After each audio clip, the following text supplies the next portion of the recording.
Hey guys, welcome back. Today I'm talking about consequences for our child's behavior. I have so many parents who I speak to about how to set consequences and set boundaries for their child's behavior when their child's misbehaving or they're doing something wrong or hurtful or dangerous, that kind of thing. And I want to talk about the fact that sometimes, to be honest, when parents want to think of consequences or use consequences, they're really kind of talking about punishment actually with their kids. And so I want to say straight off the bat, there is no need to punish our kids. There should be no space for punishment in homes. And I'm even talking about when your child has a really strong behavior, something that is really concerning or really dangerous. Punishment is not the way. I'm not going to go into the oodles of research behind why punishments don't work and are actually detrimental to kids. That's probably a story for another time. But I want to focus today on consequences because I know parents think, well, don't kids need to learn? How are they going to learn if there's no consequence for their behavior? So what I want to say first is that 100%, 1000%, our kids do need discipline, right? And what I mean by that is discipline in the form of teaching and coaching and guiding our kids. That's what discipline means, to teach. A disciple is a learner, right? Or a student. So please know that when we talk about discipline and things like that, we do need to teach our kids. We're the adults with a fully developed brain, with the life experience and the knowledge of what's okay and what's not, and how we want our child to develop and grow. So yes, we do need to teach our kids and coach them or mentor them, right, in what's appropriate and what's not. So consequences are a way that we can teach our kids about what their behavior is doing, okay, to themselves or to others. So the thing that I want to say is that first, we need to almost reverse and look at how we can support our child to use some boundaries and to have conversations with them and teach them about the impacts of their behaviors, rather than simply waiting till the moment, like the heat of the moment kind of thing, and then having installing or imposing a consequence. Okay, so we want to proactively and collaboratively with our child talk about the impacts of their behavior. What happens when you do this? What people think or feel when you hurt them this way, or grab that off them, or snatch it, or when you don't do your homework, what happens then? So the implications and the impacts, right? We need to teach our kids about that stuff. And guess what? We're probably going to be doing it hundreds, if not thousands of times over the years, from like infant toddlerhood to when they're teenagers and maybe leaving the nest. So what I want to say is that imposing consequences on a child's behavior should be used really just following this more collaborative, proactive approach to solving the problems that actually cause the behavior. Okay, we're not going to go in that today, but that's something I want you to know. Use consequences as part of your approach. So we want to really use consequences sparingly. We want them to be as natural, as logical, as related to the behavior as possible, and as short in terms of time. Like, we don't want to draw it out.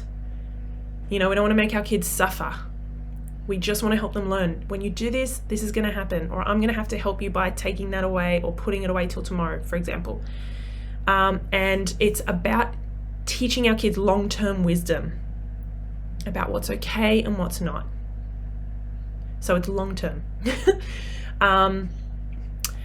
Also, just know that consequences cannot be used as like a soft form of punishment. Again, we don't want to do that. We just want to hold healthy, safe, protective boundaries around our child and maybe around their siblings or around us, right? We have to have boundaries around us and our time as well.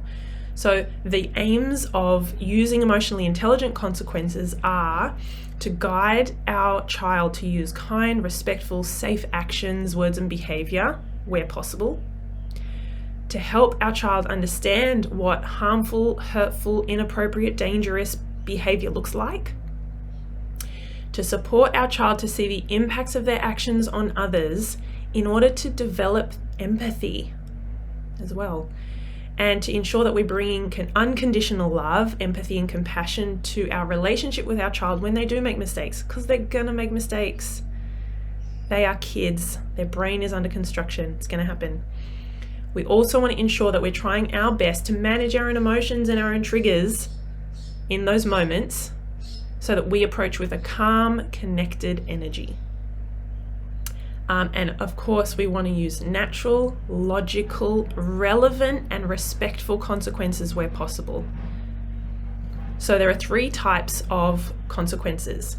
Natural consequences, those where we really don't have to do anything and there's no adult intervention. If you go outside without a jacket and it's cold, you're going to get chilly and feel uncomfortable. If you don't put your shoes on before you go out, your feet are going to get dirty. If you don't do your homework, your teacher is going to notice and ask you where it is the next day. There are things that, those natural consequences we don't have to do anything about. Second type is logical consequences. So this is when we do put into place an impact or an outcome based on our child's behavior. Okay, so this does, I want to say, take more effort. It means we need to impose or enforce a consequence. Still, we want to make it as related to the behavior. So we're teaching our child what to do rather than just what not to do. It could be something like, if they've broken something, can they help you repair it? If they've hurt someone, can they go and get an ice pack? If they're banging a toy and being silly with it, then taking that away and putting it away until later when they can have another go and try again and play safely with it. So maybe if you're going out and your child doesn't want to put on a jacket, then saying, we really can't go outside until you put a jacket on because it's so cold, and that will be not dangerous, but you'll get really chilly and that's unsafe, for example. So that is there's that extra sort of layer. We're putting and imposing a consequence there. And the last one is restitution consequences, or basically making amends. So this is trying to teach our child that relationships are important. It's important to make amends and help repair relationships when we've hurt someone. And so that might be like righting a wrong of, when you tell a lie, you need to apologize and you feel bad about that. Or if you hurt someone, you will take care of them and make it up to them somehow, that kind of thing. So it's teaching our child to do your best to reconnect and make it up to someone if you've done the wrong thing. So they're the 3 types of consequences. And when we have emotionally intelligent boundaries that are respectful, and we have consequences but using them as almost like a secondary last resort, then this will help our child to develop independence, responsibility, respectfulness, appreciation, maturity, good work ethic, and even morality. So understanding a lot of that stuff.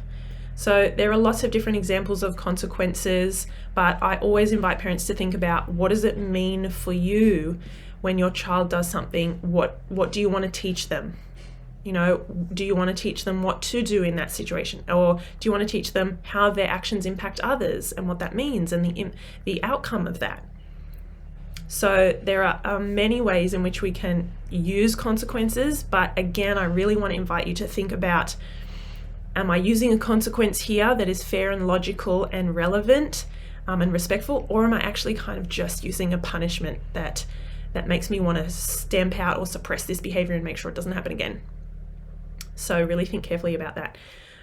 Reach out to me, guys, if you have any questions. I love this stuff. You can always get in touch with me through my website, which is just stephaniepinto.com. And if you're over on Facebook, please join the community. It's called Let's Raise Emotionally Intelligent Kids. And I'm always posting about heaps of stuff there: emotional intelligence, parenting, kids, emotions, behavior, all of it. So join the conversation there, and I will see you guys next time for another video. See ya.